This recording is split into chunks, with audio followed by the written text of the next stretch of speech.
Friends, now we will do two lines multiplications. Okay friends,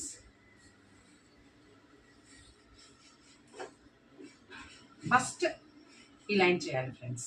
next ఈ line చేయాలి. First ఈ line 3 2s 3 2s 6 3 2s 6.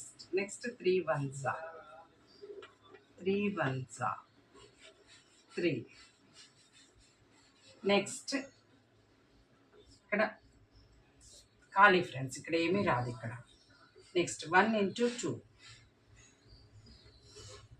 1 into 2 1 2s 2 1 into 2 1 2s 2. Next 1 into 1 1 1s 1